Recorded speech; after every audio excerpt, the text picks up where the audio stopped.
कभी कभार कुछ मीठा और जूसी खाने की बड़ी क्रेविंग होती है और चाहिए होता है कुछ ऐसा स्वाद जो ठंडा और क्रीमी होने के साथ साथ हल्का सा जूसी भी रहे। तो ऐसी ही क्रेविंग को खत्म करने के लिए डेजर्ट की ये रेसिपी परफेक्ट रहेगी, जिसकी एक बाइट में ही ठंडा ठंडा क्रीमी और जूसी टेक्सचर के साथ साथ फलों का परफेक्ट स्वाद मिलेगा और जिसे खाकर आप तारीफ किए बिना नहीं रह पाएंगे।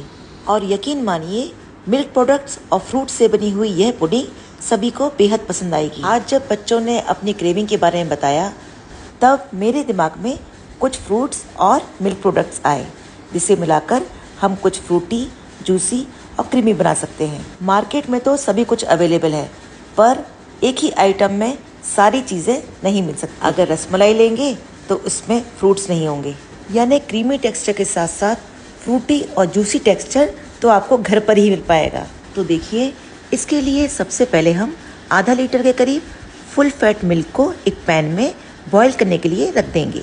इसके टेस्ट को एनहेंस करने के लिए और क्रीमी टेक्सचर लाने के लिए हम 2 टीस्पून के करीब मिल्क पाउडर लेंगे और 1 टेबलस्पून नॉर्मल मिल्क लेकर हम इसकी एक लम्स फ्री स्लरी तैयार कर लेंगे। ये देखिए, इस तरह से। अब भाई स्वीट डेजर्ट है तो मिठास के लिए भी कुछ मीठा लेना पड़ेगा। तो हम धागे वाली मिश्री को थोड़ा सा कूट कर उसे मिक्सर के जार में डालेंगे और इसका एक फाइन पाउडर तैयार कर लेंगे। अब भाई चीटिंग में भी थोड़ा बहुत तो हेल्थ का ख्याल रखना ही पड़ेगा।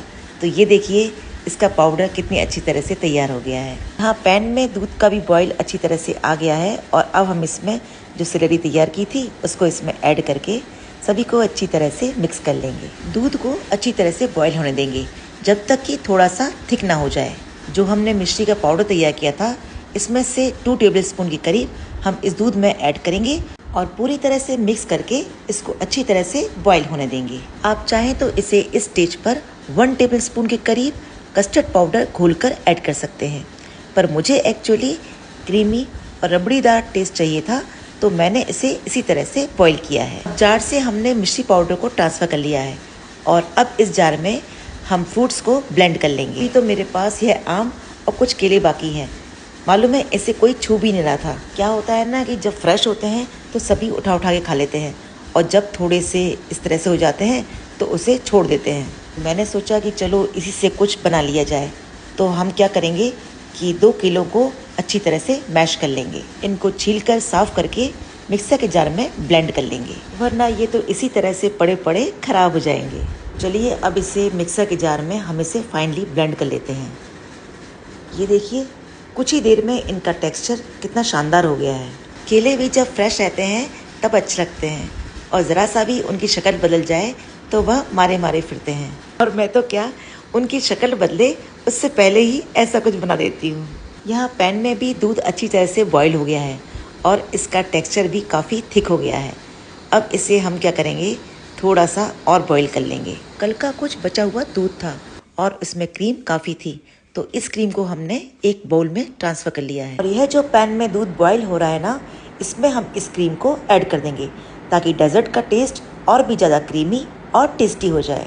अब हम इसे अच्छी तरह से मिक्स कर लेंगे और मिक्सर के जार में जो ये बनाना पल्प है, इसको हम एक बाउल में ट्रांसफ़र कर लेंगे। और जो हमारे पास मैंगो है, इसको हम अच्छी तरह से पील ऑफ कर देंगे।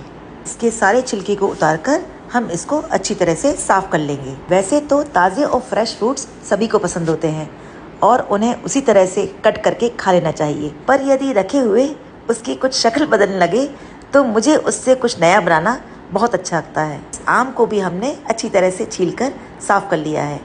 अब इसे हम अपने अकॉर्डिंग स्क्वायर पीसेस में कट करके गार्निशिंग के लिए तैयार कर लेंगे। ये देखिए, हमने ज़रूरत के हिसाब से गार्निशिंग के लिए आम को स्क्वायर पीसेस में कट कर लिया है। अब इसे हम कुछ देर के लिए साइड में रख देंगे। अब बाकी का जो आम है, इसको हम पल्प निकालकर बाकी के डेजर्ट में यूज़ करेंगे। अब इसको हम कट करके मिक्सर के जार में ट्रांसफ़र करेंगे ताकि पल्प तैयार हो सके। हमने बाकी के आम को भी मिक्सर के जार में कट करके डाल दिया है। अब चलिए, इसे हम मिक्सर में फाइनली ब्लेंड करेंगे। ये देखिए, कितना अच्छा टेक्सचर आया है। अब इसे भी हम दूसरे बोल में शिफ्ट कर लेंगे। अब तो आप थोड़ा बहुत समझ ही गए होंगे कि मैं क्या बनाने वाली हूँ, और यदि नहीं समझे हो तो बस थोड़ी देर और वेट कर लीजिए। आप अच्छी तरह से समझ जाएंगे कि हम क्या बनाने वाले हैं। यहाँ जो 2 केले के पीसेस बाकी थे, उनको भी अच्छी तरह से छीलकर और इसे स्लाइस में कट कर लेंगे। जी हाँ, बिल्कुल ठीक समझे हैं आप। हम इसे गार्निशिंग के लिए कट करके तैयार कर लेंगे। अभी हमारे पास 2 ही अवेलेबल फ्रूट्स हैं, तो हम इनसे ही अपना डेजर्ट तैयार करेंगे। आपके पास और भी हो तो आप उनको भी इसमें ऐड कर सकते हैं। भाई डेजर्ट या रेसिपी तो आप अपने हिसाब से कुछ भी बना सकते हैं और कुछ भी गार्निशिंग के लिए तैयार कर सकते हैं। बस आइडिया दिमाग में होना चाहिए। यहाँ मेरे पास कुछ ड्राई फ्रूट्स थे तो उनको भी मैंने प्लेट में निकाल लिया है। कुछ बेरीज, क्रैनबेरीज और ब्लूबेरीज मेरे पास थी। इनके अंदर अगर सीड है तो सीड निकाल लेंगे और यदि सीड लेस है तो उनको हम यूं ही रख लेंगे। और ये देखिए, हमने सभी चीज़ों को अच्छी तरह से साफ करके और कट करके गार्निशिंग के लिए तैयार कर लिया है। अब इन्हें हम साइड में रख लेते हैं और कुछ ज़रूरत का सामान ले लेते हैं। यहाँ मैंने एक ब्रेड का पैकेट ले लिया है। यह आटा ब्रेड है, आप चाहें तो कोई भी ब्रेड इसमें यूज़ कर सकते हैं। अब ये देखिए, ब्रेड के ऊपर के और नीचे के स्लाइसेस को हम अलग कर देंगे और बाकी के ब्रेड्स में जो साइड्स है ना, इनको हम चाकू की हेल्प से कट करके अपने डेजर्ट के लिए तैयार कर लेंगे।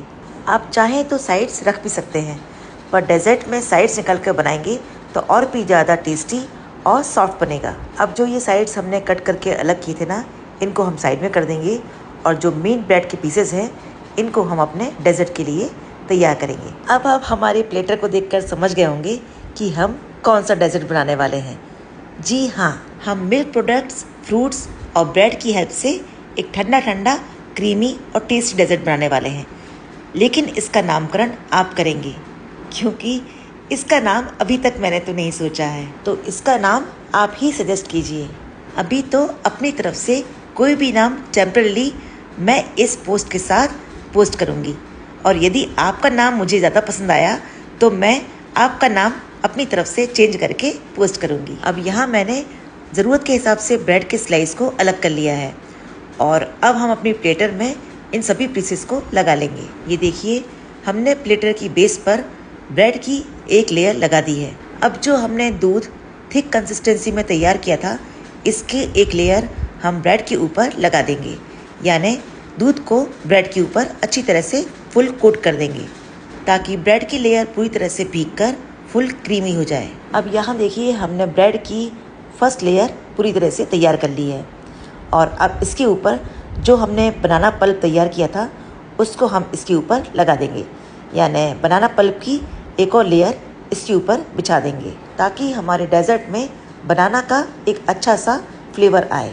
अब ये देखिए, बनाना पल्प की एक फुल लेयर ब्रेड के ऊपर पूरी तरह से कोट हो गई है।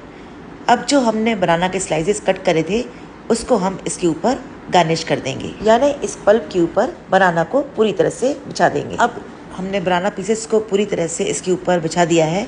अब जो बाकी की लेयर्स हैं इसको भी हम कंप्लीट करेंगे, यानी बनाना की लेयर के बाद हम ब्रेड की एक और लेयर इसके ऊपर लगाएंगे। ये देखिए, हमने ब्रेड की सेकेंड लेयर को भी इसके ऊपर लगा दिया है। अब इसके ऊपर फिर से हम जो दूध की क्रीमी लेयर थी उसको हम एक बार फिर से स्प्रेड करेंगे, यानी ब्रेड को भिगोने के लिए फिर से दूध की एक लेयर इसके ऊपर स्प्रेड करेंगे। अब हमने ज़रूरत के हिसाब से ब्रेड को दूध की लेयर से अच्छी तरह से भिगो दिया है और अब इसे हम कुछ देर के लिए रेस्ट पे छोड़। इस दूध की लेयर के ऊपर अब हम जो हमने मैंगोज़ की पल्प तैयार की थी इसको इसके ऊपर एक लेयर के रूप में स्प्रेड करेंगे, यानी मैंगो पल्प की लेयर दूध की लेयर के ऊपर अच्छी तरह से स्प्रेड करेंगे। अब ये देखिए, हमने जो दूध की क्रीमी लेयर थी उसके ऊपर मैंगो की पूरी एक लेयर अच्छी तरह से स्प्रेड कर दी है, यानी मैंगो लेयर से पूरी तरह से कवर कर दिया है। अब हमारे प्लेटर का बेस पूरी तरह से रेडी है।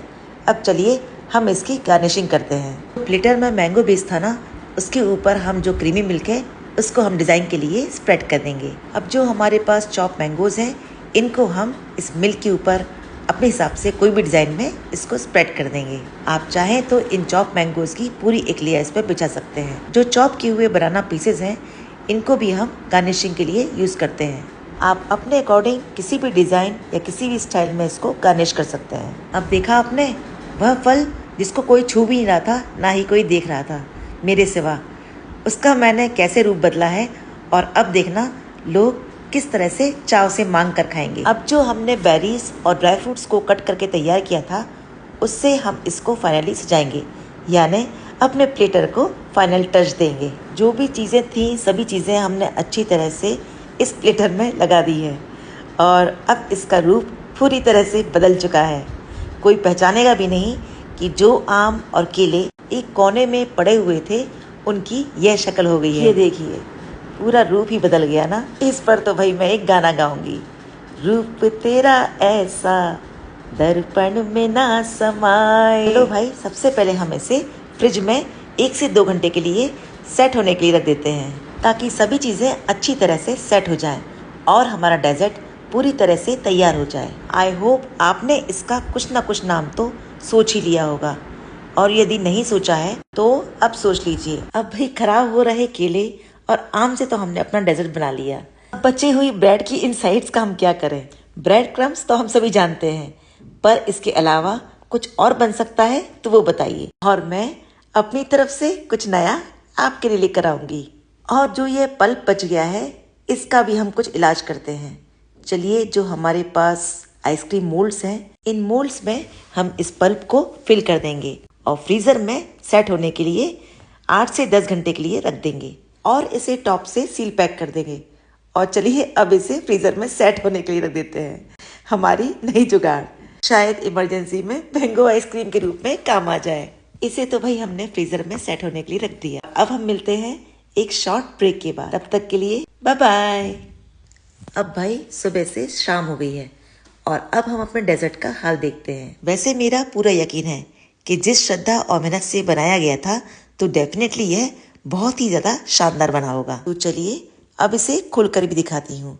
ये देखिए, पूरी तरह से सेट हो गया है। सारे फ्रूट्स और ड्राई फ्रूट्स पल्प और क्रीम में पूरी तरह से एब्जॉर्ब हो गए हैं, यानी पूरी तरह से सेट हो गए हैं और हमारा डेजर्ट फुल सेट हो गया है। इसे साइड से देखिए, सारा क्रीम और पल्प पूरी तरह से ब्रेड में सेट हो गया है। और अब मैं इसे कट करके भी दिखाती हूँ। देखिए, कितनी अच्छी तरह से पीसेस कट रहे हैं। आप अपने अकॉर्डिंग छोटे या बड़े पीसेस कट करके तैयार कर सकते हैं।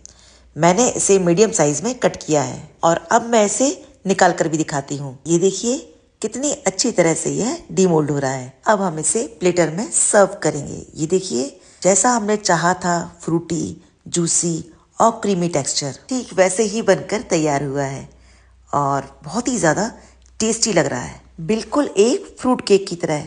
और हम इसको नाम देंगे फ्रूट पुडिंग। अभी भाई, आपका नाम ड्यू है। अब चलिए, इसको मैं कट करके भी दिखाती हूँ। ये देखिए, कितना शानदार पीस कट हुआ है, कितनी अच्छी कंसिस्टेंसी और कितना परफेक्ट टेक्सचर। अब भाई, कट किया है तो टेस्ट करके भी बता ही देती हूँ। Literally in this time I am totally speechless. चलिए, एक पीस आपको और निकल के दिखाती हूँ। ये देखिए, सच कहूँ ना तो टेस्ट और लुक वाइज किसी भी फ्रूट पेस्ट्री से कम नहीं। चलिए, इसे अब हम औरों को भी सर्व कर देते हैं। और यह खास प्लेट हमारे जनाब के लिए। चलिए, उनसे भी राय लेते हैं। ऑफिस से आते ही यदि मुंह मीठा हो जाए तो इससे अच्छी क्या बात हो सकती है। बड़े गौर से जिस नतीजे का हम इंतजार कर रहे थे, वो तो भाई उन्हें बहुत बहुत बहुत पसंद आया। इशारों को अगर समझो, राज को राज रहने दो। और यह क्या, एक एक करके सब आ गए और थोड़ा और करने के चक्कर में सारा सफा चट। सचमुच सोचा ना था कि सबको इतना पसंद आएगा। ये क्या, सफा चट। चलिए, अब आपको आइसक्रीम भी डीमोल्ड करके दिखाती हूँ। जो आइसक्रीम मोल्ड्स है ना, इनको हम थोड़ी सी हाथ की गर्मी दे देंगे ताकि ये जल्दी से डीमोल्ड हो जाए। अब देखिए, ये आ गया और दूसरी भी कितनी अच्छी तरह से सेट हो गई हैं, कितनी शानदार लग रही हैं। वाह, अब इन्हें वापस रख देते हैं। अभी तो पेस्ट्री बहुत खाली ना, इमरजेंसी में काम आएगी। तो भाई, कैसी लगी आपको मेरी जुगाड़? Have a nice day, bye bye.